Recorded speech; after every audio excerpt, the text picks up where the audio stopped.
안녕하세요. 박용덕입니다. 2024년 제35회 공인중개사 시험 대비 기출 보기기 18회 37번 문제입니다. 틀린 것입니다. 1번 임차권 등기가 첫 경매 개시 결정 등기 전에 등기된 경우 임차인이 별도의 배당 요구를 하지 않아도 배당받을 채권자에 속한다. 네, 그렇습니다. 등기된 임차권은 배당 요구 안 해도 됩니다. 등기 안 된 임차권은 배당 요구해야 되죠. 그 다음에 2번 주택이든 상가든 일시 사용을 위한 임대차임이 명백한 경우 주택, 상가, 임대차법 모두 적용되지 않습니다. 3번 확정일자 없이 대항 요건만을 갖춘 임차인은 임차권 등기 명령에 의해서 등기가 격려되더라도 우선 면제권을 취득하지 못한다 했는데 취득합니다. 이미 취득하고 있던 사람은 존속, 계속 유지가 되죠. 그래서 취득하지 못한다 X입니다. 임차권 등기 명령을 하는 이유는 이게 우선 면제 받으려고 임차권 등기를 하는 거죠. 명령에 의한 등기는 계약기간 끝나도 주인이 보증금을 돌려주지 않는 경우 할 수 있고요. 설정 등기는 언제든지 당사자 합의만 있으면 등기를 할 수 있습니다. 자, 그 다음에 4번 지문 보도록 하겠습니다. 주택임대차보호법에 따라 임대차 계약이 묵시적으로 갱신된 경우 임차인은 임대차 계약의 존속기간이 2년이라고 주장할 수 있다. 예, 그렇습니다. 묵시적 갱신되면 2년 더 연장이 됩니다. 물론 세입자는 나가고 싶으면 주인한테 이야기하면 3개월 지나면 효력이 발생됩니다. 최단기 존속기간 2년이죠. 자, 그 다음에 5번입니다. 다가구용 단독주택을 임차하여 대항력을 취득한 후 그 주택이 다세대 주택으로, 즉 공동주택으로 변경된 사정만으로는 대항력이 상실되는 것은 아니다. 세입자도 모르는 사이에 변경될 수도 있으니까요. 그래서 맞는 내용입니다. 3번이 정답이 되겠습니다. 자, 다음은 38번 문제 보도록 하겠습니다. 계약서 필요적기대 사항이 아닌 것은 했는데요.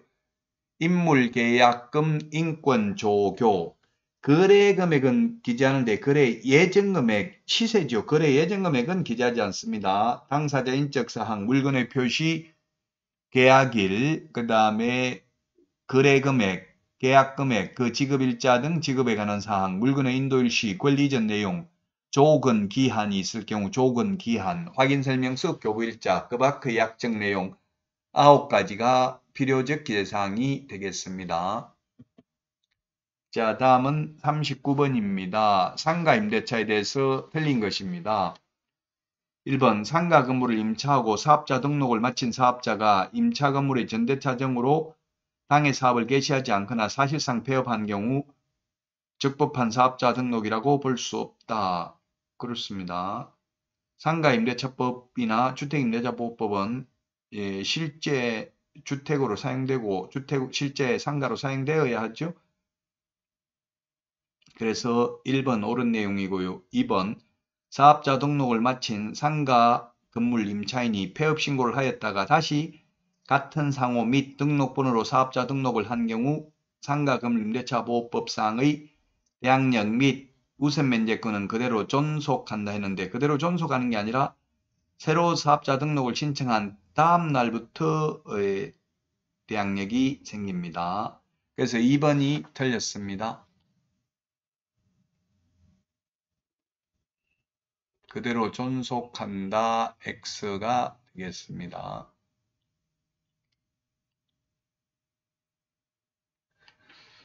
자, 그 다음에 3번 지문 보도록 하겠습니다.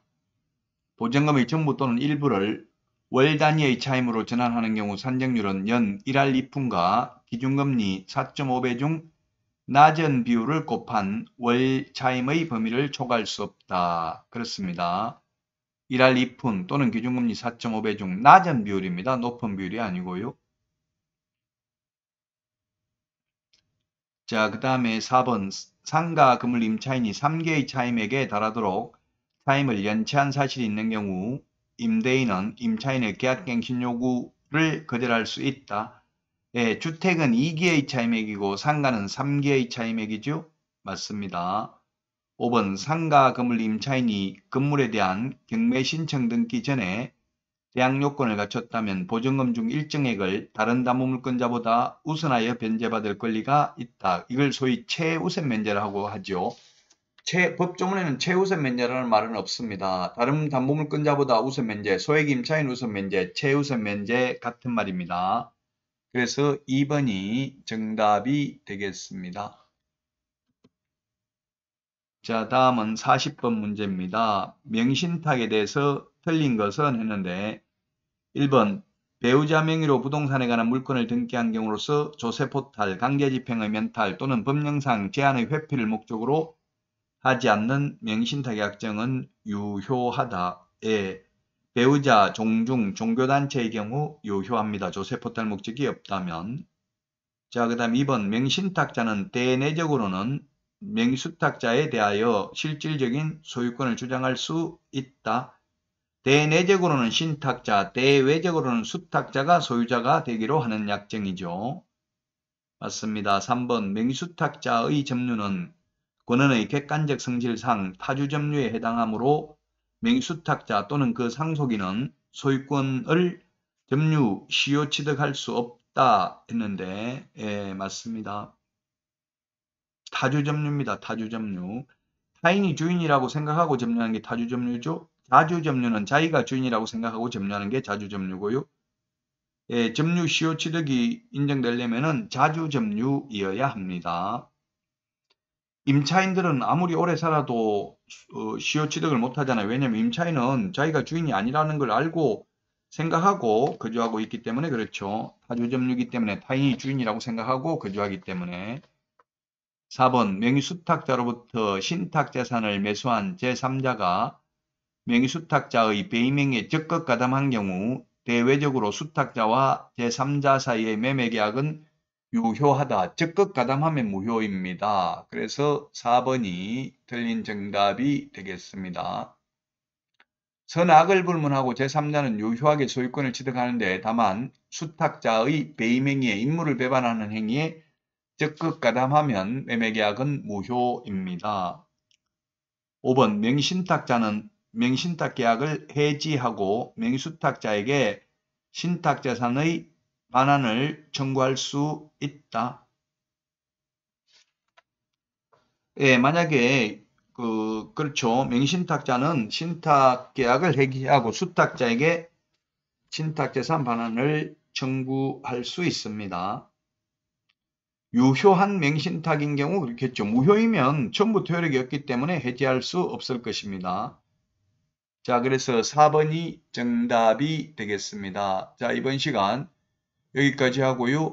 이제 다음 시간은 19회 기출문제로 찾아뵙도록 하겠습니다. 여러분 수고 많으셨습니다. 다음 시간에 만나요. 안녕.